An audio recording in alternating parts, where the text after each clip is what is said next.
Hi folks. After the kind of problematic start of class 3, we got into cross contour, the subject of it, and I thought I'd just review what we did and maybe finish a couple of pictures. As I discovered last night, and I make all kinds of discoveries in class, the thing I thought that was going to be real big and boffo and interesting and wonderful, this copying from the Masaccio and looking at the Michelangelo, really I felt turned into something rather boring. I found myself just, filling in. And when I get bored, I figure class has got to be bored too.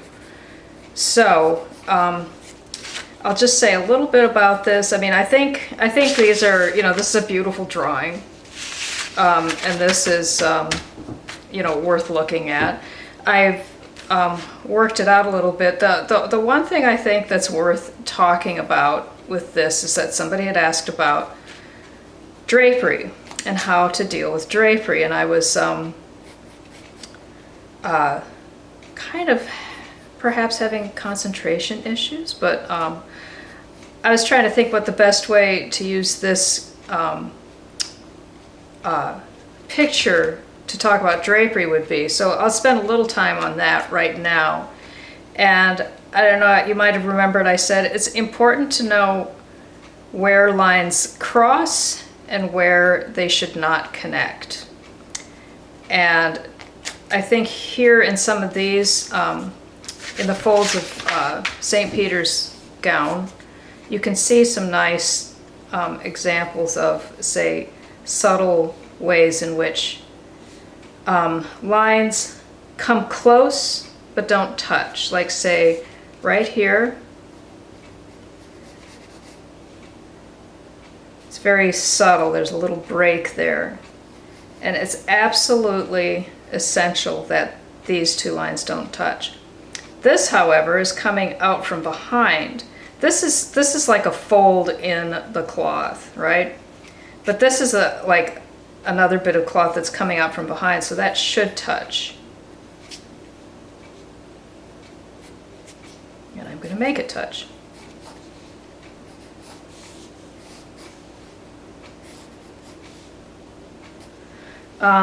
Over in here, I was noodling around, and again, you can see places where tones and lines come close to touching, but it's important that they do not, like right there.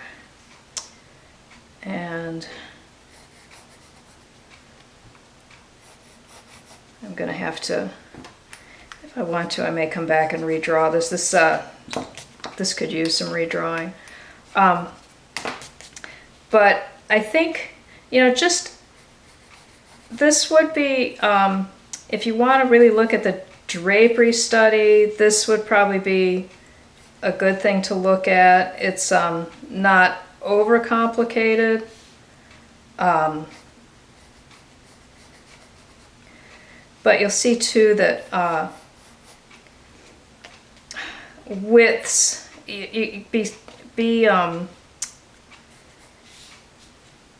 sensitive to where things get thick and thin, like right here. It comes in almost touching,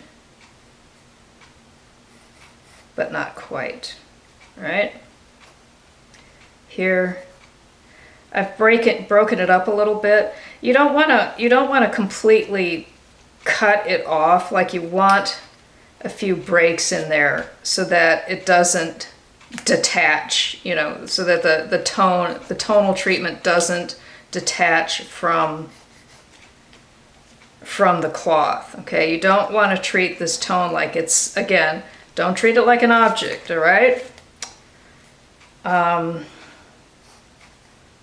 Here again is one of those places where You don't want it to touch, but be sensitive to how the width changes. Like at first, I drew this curve like that, right? But it really isn't like that. It's more like this. And that looks much clothier, I think. Also, when you're doing drapery, this is a time to consider line weight. Like, where is the shadow sharp and where is it soft? Where does it sharpen up again and where does it soften? And that can really help you feel that sense of drapery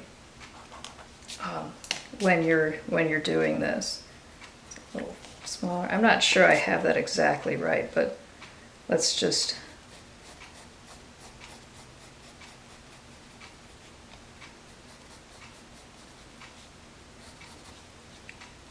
here it comes close, but no touch.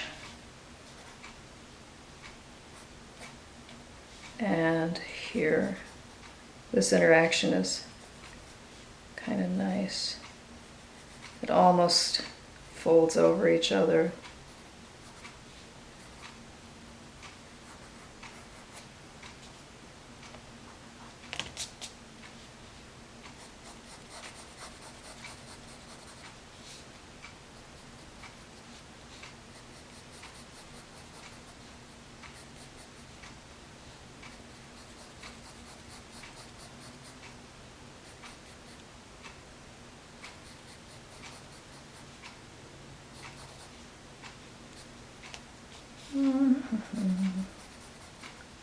Again, if you're going to go into this tonal hatching,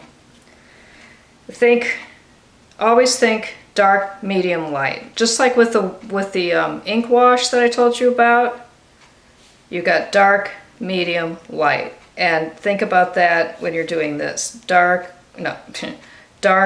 medium, light. Okay? Here's another one of those folds where it almost touches, but not quite. And I'll just do that and then we'll move on to another drawing. It's important that like these relationships, again, get that nice, all right. Understand where the direction changes.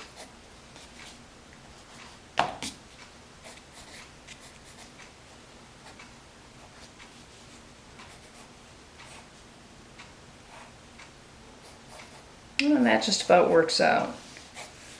Okay, I kind of worked on his feet a little bit, worked up the features a little bit, and you know, if I'll come back to this someday and finish up some of this tonal stuff, just because I do like to finish drawings. I think there's enough there worth doing, but